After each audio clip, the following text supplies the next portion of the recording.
2월 15일 수요일 매일 성경 묵상을 시작합니다.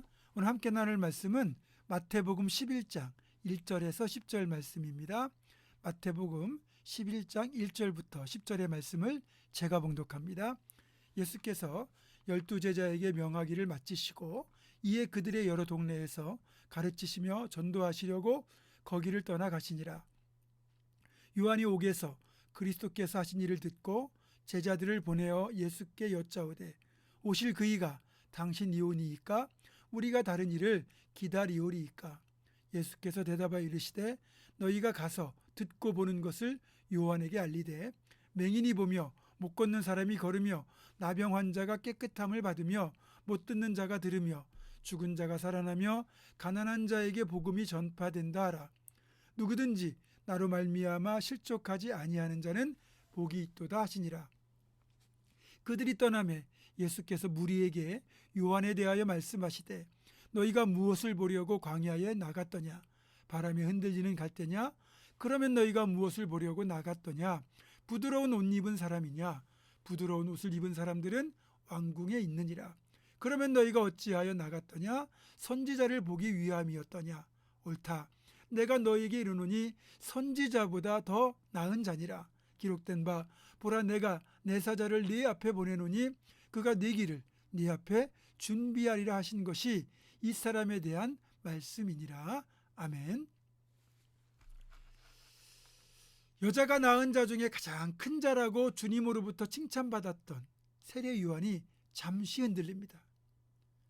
한 번도 예수님께서 그리스도 메시아라는 사실을 의심하지 않고 굳건하게 붙잡았던 세례 요한이고 또 혼신의 힘을 다하여 주님의 길을 앞서 예비했던 그 세례 요한이 지금 흔들리는 모습을 보여주고 있습니다.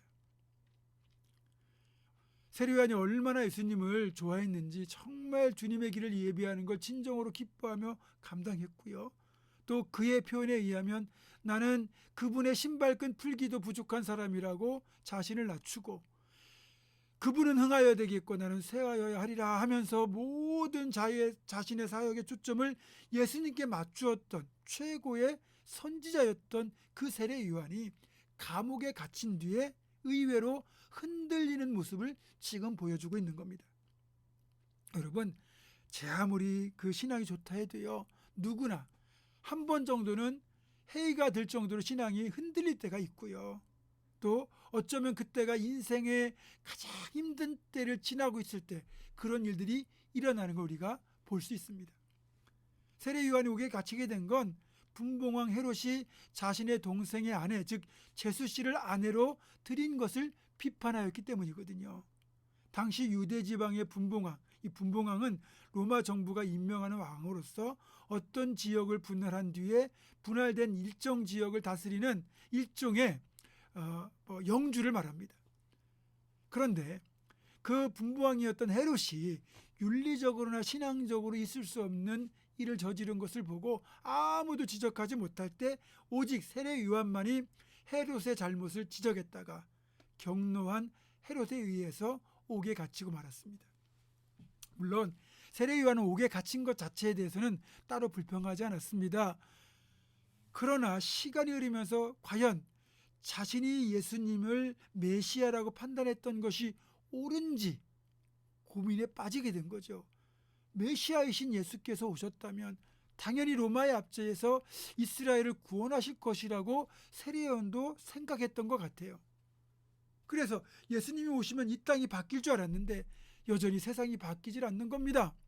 뭔가 혁명을 일으킨다거나 대중집회를 통해서 자신의 존재감을 드러낼 줄 알았는데 예수님은 너무나 조용하게 사역하시는 겁니다. 그러다 보니 세례 요한이 생각할 때는 정말 예수님이 자신이 기다렸던 메시아가 분명하긴 한 건지 정말 그런 회의가 옥중에서 일어난 거예요. 그래서 솔직하게 그 마음을 제자들을 보내 예수님께 묻게 된 거죠.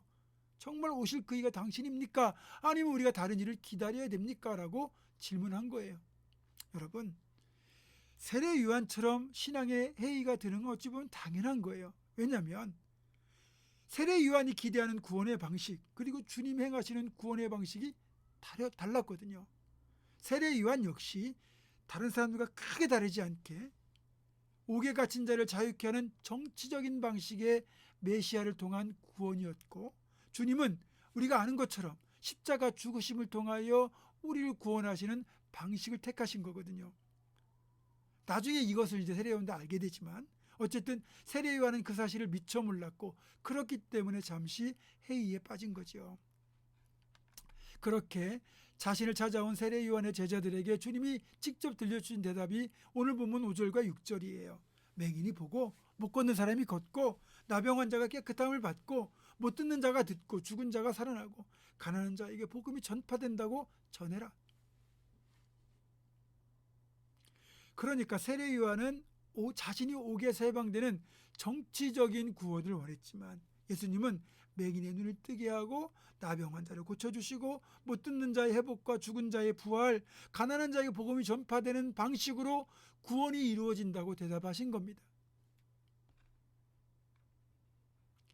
여러분, 하나님의 일하심은 우리의 생각과 다르고 주님의 방법은 다른 겁니다. 미국 장애인협회 회관에 걸려있는 글이라고 하죠. 제가 읽어드립니다. 나는 신에게 나를 강하게 만들어달라고 부탁했다. 하지만 신은 나를 나약하게 만들었다. 겸손해지는 법을 배우도록. 나는 신에게 건강을 부탁했다. 더 큰 일을 할 수 있도록. 하지만 신은 내게 허약함을 주셨다. 더 의미 있는 일을 하도록. 나는 부자가 되게 해달라고 부탁했다. 행복할 수 있도록. 하지만 난 가난을 선물 받았다. 지혜로운 사람이 되도록. 나는 재능을 달라고 부탁했다. 사람들의 찬사를 받을 수 있도록. 하지만 난 열등감을 선물 받았다. 신의 필요성을 느끼도록. 나는 신에게 모든 것을 부탁했다. 삶을 누릴 수 있도록. 하지만 신은 내게 삶을 선물했다. 모든 것을 누릴 수 있도록. 나는 내가 부탁한 것을 하나도 받지 못했지만 내게 필요한 모든 것을 선물 받았다. 아멘. 그렇습니다. 분명한 건 하나님이 일하시는 방식은 내가 원하는 방식으로 이루어지는 게 아닙니다. 제가 말하는 하나님의 때 하나님의 방법으로라는 것이 바로 여기에 있는 거죠.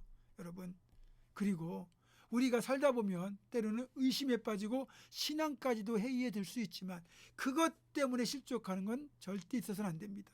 6절에서 나로 말미암아 실족하지 않는 자는 복이 있다고 주님이 말씀하신 것처럼 실족하는 것은 가장 어리석은 행동이기 때문입니다.